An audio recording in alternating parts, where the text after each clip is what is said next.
ओम नमः शिवाय। हर हर महादेव। जय शिव शंभू। हार्दिक स्वागत है आप सभी का फिर से एक बार हमारे चैनल एस्ट्रो ओम पर। दोस्तों, यह सारे उपाय पंडित प्रदीप मिश्रा जी की कथा से सुनकर सूचित किए जा रहे हैं, इसलिए वीडियो को अंत तक जरूर देखें और ध्यान से सुने। दोस्तों, कल की कथा में गुरुजी ने बहुत अधिक रोचक जानकारियाँ दी है, जिसमें गुरुजी ने भस्म से जुड़े 2 बिल्कुल नए उपायों की जानकारी दी है। यह उपाय कब कैसे करना है उसकी जानकारी आपको इस वीडियो में प्राप्त होने वाली है। साथ ही आज मतलब 13 अगस्त सावन अधिक मास का आखिरी प्रदोष है और इस दिन आपको गुरुजी का बताया कौन सी चीज का विशेष दान करना है। साथ ही 2 विशेष उपाय जो कि गुरुजी ने आज की ही कथा में बताए हैं, जो कि बिल्कुल नए उपाय हैं। यह उपाय आपको कैसे करना है, कब करना है, किस प्रकार से करना है। 5 आंख के पुष्प वाले उपाय है। सभी उपाय विशेष और नए हैं जो कि गुरुजी ने बताया है। यह उपाय कब और कैसे करना है, संपूर्ण जानकारी इस छोटे से वीडियो से आपको प्राप्त होने वाली है। मतलब 12 अगस्त की कथा में गुरुजी ने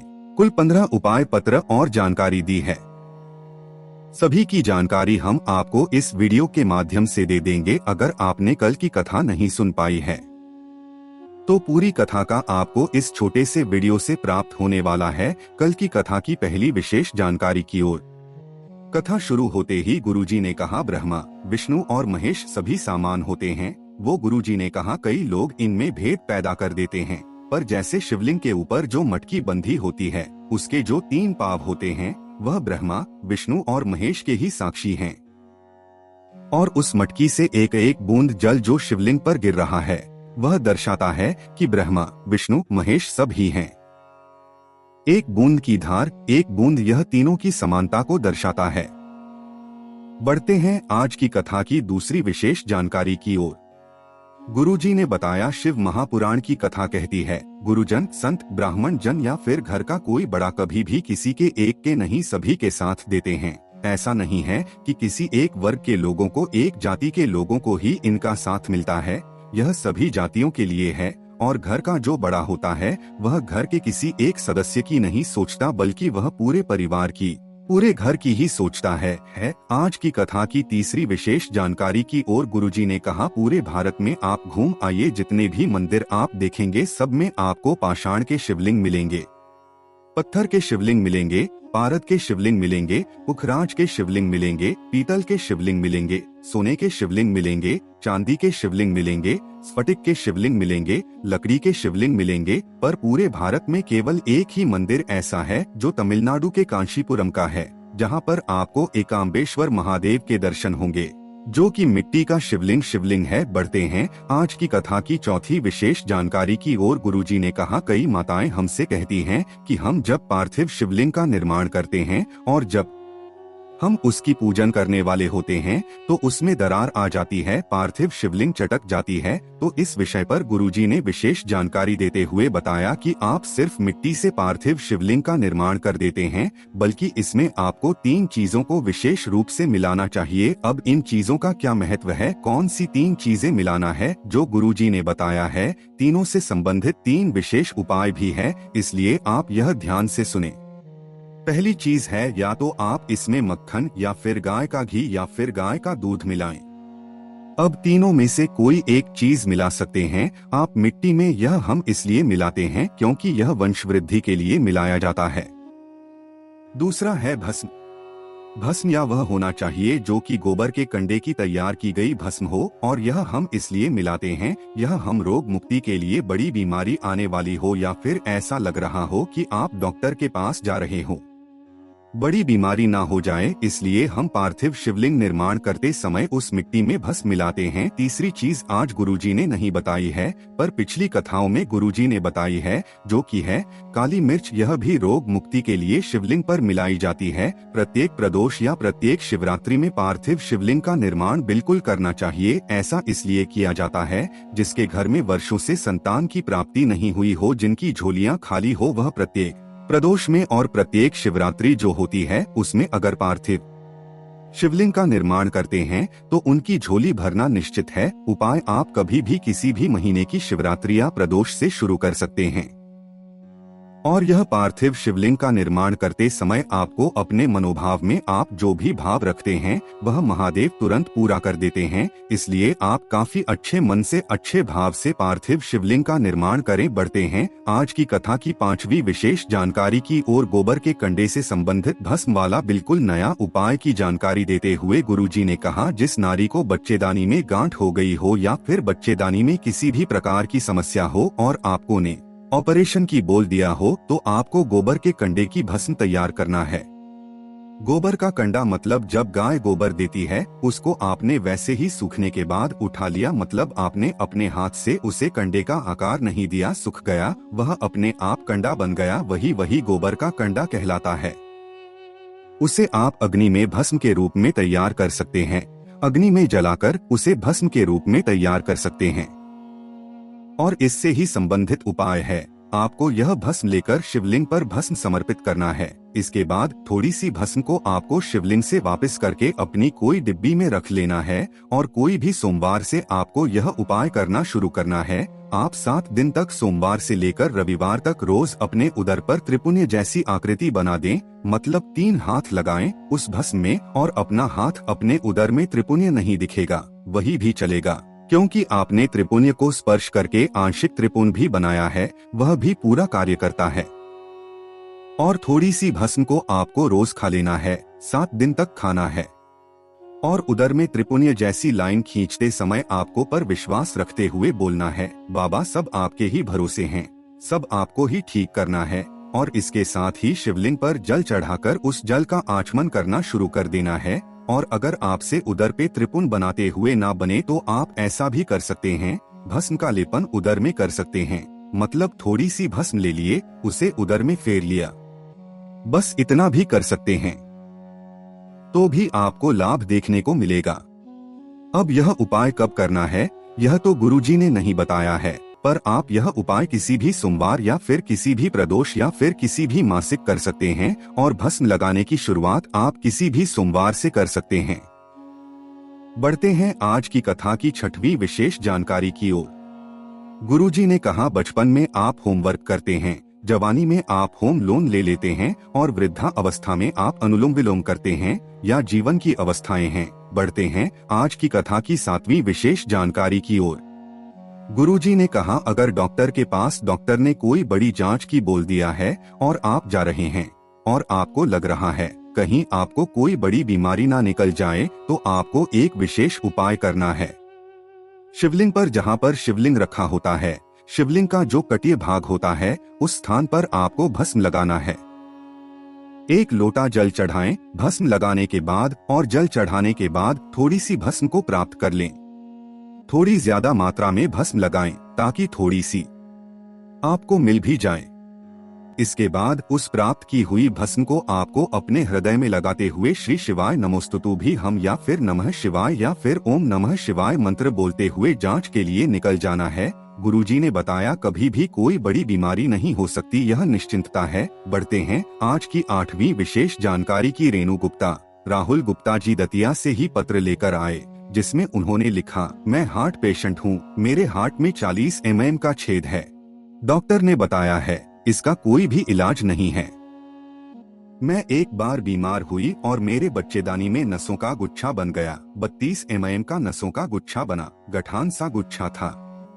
हमें डॉक्टर ने ऑपरेशन की बोल दिया था और हमने ऑपरेशन भी करा लिया।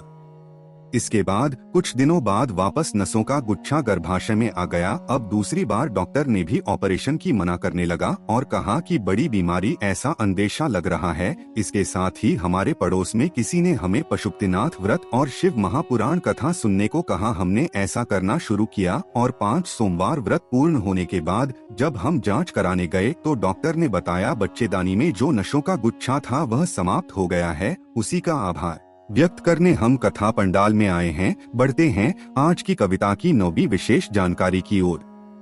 अनीता शर्मा जी ग्वालियर से पत्र लेकर आए, जिसमें उन्होंने लिखा, पिछले वर्ष आपने सावन शिवरात्रि में जो पूजन करवाई थी, ऑनलाइन अभिषेक करवाया था, वह हमने टीवी के माध्यम से किया था और पूजन के बाद एक चावल का दाना और एक बेलपत्र को रख लिया था अपनी कामना करते हुए। और अगले वर्ष जब हम फिर से अभिषेक करेंगे उससे पहले मेरे बच्चों की आज नौकरी लग जाए, सरकारी नौकरी में चयन हो जाए, ऐसी मैंने कामना कर ली थी और बाबा की कृपा से मेरे बेटे का ग्रुप बी में राजपत्र अधिकारी के रूप में चयन हो गया है और बेटी को MBBS के एग्जाम में सफलता प्राप्त हो गई है। उसी का आभार व्यक्त करने में कथा पंडाल में आई हूँ। बढ़ते हैं आज की कथा की 10वीं विशेष जानकारी की और माता पार्वती के पूजन और तपस्या से प्रसन्न होकर महादेव जी गठ होके उनसे कहा कि मांगो, क्या वरदान चाहती हो। तो माता पार्वती जो चाहती थी वह तो नहीं मांगा, पर माता पार्वती ने कहा, मैंने जो यह पार्थिव शिवलिंग बनाया है यह संसार सागर में कभी भी नष्ट ना हो और पार्थिव शिवलिंग का निर्माण करने वाला व्यक्ति कभी भी बर्बाद ना हो, वह उन्नति ही करता चला जाए। और माता पार्वती के द्वारा बनाया गया पार्थिव शिवलिंग वही है जो एकाम्बेश्वर मंदिर का कांचीपुरम का शिवलिंग है, जो कि एकाम्बेश्वर महादेव शिवलिंग के रूप से विख्यात है। और महादेव ने कहा, इस संसार सागर जब तक पार्थिव शिवलिंग का निर्माण होता रहेगा तब तक मिट्टी का बना यह पार्थिव शिवलिंग हमेशा एकाम्बेश्वर महादेव मंदिर कांचीपुरम में नष्ट नहीं हो सकता, यह निश्चितता है। बढ़ते हैं आज की कथा की 11वीं विशेष जानकारी की ओर। गुरुजी ने कहा, क्रोध में रुक जाना और गलती में झुक जाना हमारे जीवन की उन्नति का आधार है। जिस दिन हम झुकना जान जाते हैं और उस दिन से हम तरक्की करना शुरू कर देते हैं। बढ़ते हैं आज की कथा की 12वीं विशेष जानकारी की ओर। गुरुजी ने कहा, ऐसे लड़का लड़की जो 30, 35 या 40 के हो गए हैं, जिनका विवाह नहीं हो रहा है, कई रिश्ते आए और गए और लड़का लड़की ऐसा चाहते हैं कि हमारी कोई सरकारी नौकरी लग जाए उसके बाद हम विवाह करेंगे, तो गुरुजी ने कहा, आपको अपनी तरफ से कर्म तो पूरे करना है, पूरी पढ़ाई करना है, कोचिंग करना है, जो आप कर सकते हो अपनी तरफ से पढ़ाई में कोई कमी नहीं छोड़े, कोई कसर ना छोड़े, पर साथ ही सिर पर विश्वास रखते हुए आपको एक प्रयास करना है, आपको एक विशेष उपाय करना है, जो कि आप या तो 3 प्रदोष कर सकते हैं या फिर 3 शिवरात्रि कर सकते हैं। जो प्रत्येक माह में शिवरात्रि आती है उसमें आप यह उपाय कर सकते हैं, पर आपको सिर्फ 3 प्रदोष या फिर 3 शिवरात्रि में ही करना है। अब आपको क्या करना है वह समझ लीजिए। आपको एक बेलपत्र माता अशोक सुंदरी के स्थान पर अर्पित करना है। बेलपत्र को माता अशोक सुंदर के स्थान पर इस प्रकार से अर्पित करें कि बेलपत्र की जो डंडी होती है वह जलाधारी की ओर होना चाहिए। इसके बाद एक शमी पत्र आपको शिवलिंग के ऊपर अर्पित करना है और शिवलिंग के ऊपर शमी पत्र को आपको इस प्रकार से अर्पित करना है कि शिवलिंग के ऊपर जो शमी पत्र है उसकी डंडी भी जलाधारी की ओर होना चाहिए। इसके बाद आँख का पुष्प 2 प्रकार के होते, सफेद आँख का पुष्प और एक हल्का सा नीले आँख का पुष्प होता है। तो आपको इस उपाय में हल्के से नीले आँख के पुष्प का उपयोग करना है और आपको ऐसा गुच्छा तोड़ लेना है जिसमें 5 आँख के पुष्प हों, 5 आँख के पुष्प जो कि हल्के नीले रंग के हों। जहाँ से बैठकर आप यह उपाय कर रहे हैं, प्रयोग कर रहे हैं, आपको अपने विपरीत और रखना है, मतलब शिवलिंग के विपरीत और अर्पित करें। अगर आप सीधे हाथ की ओर से उपाय कर रहे हैं तो आप उल्टे हाथ की ओर इस आँख के पुष्प को अर्पित कर दें। श्री शिवाय या फिर ओम नमः उपाय करें। इसके बाद अशोक सुंदरी माता के स्थान पर जो आपने बेलपत्र अर्पित की है उसे उठाकर आप अपने घर पे ले आएं और जहां पर आप पढ़ाई करते हैं, पढ़ाई विद्या अध्ययन करते हैं, उस स्थान पर आप कोई भी पुस्तिका या फिर चालीसा में उस बेलपत्र को रख दें। मतलब आपको हर शिवरात्रि या फिर हर प्रदोष जब आपने उपाय करने का मन बनाया है 3 बार में 3 बेलपत्र आपको उठा के लाना है और अपनी पुस्तिका में रख देना है। इसके बाद गुरुजी ने कहा, जब आपकी नौकरी लग जाए, आपको सफलता प्राप्त हो जाए, इसके बाद आप किसी भी प्रदोष इस बेलपत्र को शिवलिंग पे जाके अर्पित कर सकते हैं। आपको नौकरियां एग्जाम में जरूर सफलता प्राप्त होती है। बढ़ते हैं आज की कथा की 13वीं विशेष जानकारी की ओर। गुरुजी ने कहा, अब जिनका विवाह नहीं हो रहा है उनके लिए एक बेलपत्र, एक शमीपत्र और आंकड़े के 5 पुष्प का जो गुच्छा होता है उसे लेकर आपको बेलपत्र के पेड़ के नीचे चले जाना है और सभी चीजें आपको बेलपत्र के पेड़ के नीचे श्री शिवाय नमस्ते या फिर नमः शिवाय या फिर ओम नमः शिवाय बोलते हुए अर्पित कर देना है। इसके बाद आपने एक कलश का जल है उसका 5 बार में आपको अर्पित कर देना है। मतलब एक कलश का जल आप ऐसे अर्पित करें कि 5 बार में वह पूरा बेलपत्र के पेड़ के नीचे अर्पित हो जाए। इसके बाद बेलपत्र के पेड़ की आपको 7 परिक्रमा करना है और 7 परिक्रमा करने के बाद आपने जो बेलपत्र को बेलपत्र के पेड़ के नीचे अर्पित की है उस बेलपत्र को और पुष्प को जो आपका पुष्प अर्पित किया है उसे उठाकर आपको अपने घर ले आना है और पूजा के स्थान में रख देना है। अब यह उपाय आपको गुरुजी ने 3 प्रदोष या 3 शिवरात्रि करने को कहा है। इस उपाय में गुरुजी ने सिर्फ इतनी ही जानकारी दी। अब जो आपने पूजन के स्थान पर बेलपत्र और पुष्प को रखा है उसे आप अगले दिन विसर्जन कर सकते हैं या फिर किसी पेड़ के नीचे छोड़ सकते हैं। बढ़ते हैं आज की कथा की 14वीं विशेष जानकारी की ओर। गुरुजी ने बताया, सफेद आंकड़े का जो पुष्प होता है वह महादेव का प्रतीक होता है और हल्के से नीले रंग का जो आंकड़े का पुष्प होता है वह है शिव, पार्वती, गणेश, माता अशोक सुंदरी, जया, शामली वाली दोतली, देव और शिव के गणों का स्वरूप होता है। बढ़ते हैं आज की कथा की 15वीं और अंतिम विशेष जानकारी की ओर। आज है 13 अगस्त, अधिक मास का अंतिम प्रदोष है, तो इस दिन आप 7 तिथियों में 5 दीपक वाला उपाय जरूर करें और साथ में गुरुजी का बताया एक विशेष दान जो कि इस दिन आप कर सकते हैं, जो कि गुरुजी ने बताया है। तो गुरुजी ने 13 अगस्त अधिक मास के प्रदोष के दिन गोमुखी माला का दान करने को कहा है। इस वीडियो में बताया गया उपायों से संबंधित अगर अभी भी आपके मन में कोई प्रश्न हो तो वे प्रश्न आप कमेंट के जरिए पूछ सकते हैं। मेरे द्वारा दी गई जानकारी अगर आपको थोड़ी सी भी उपयोगी लगी हो तो इस वीडियो को लाइक करके कमेंट बॉक्स में हर हर महादेव टाइप करना ना भूलें। ओम नमः शिवाय, हर हर महादेव, जय शिव शंभू।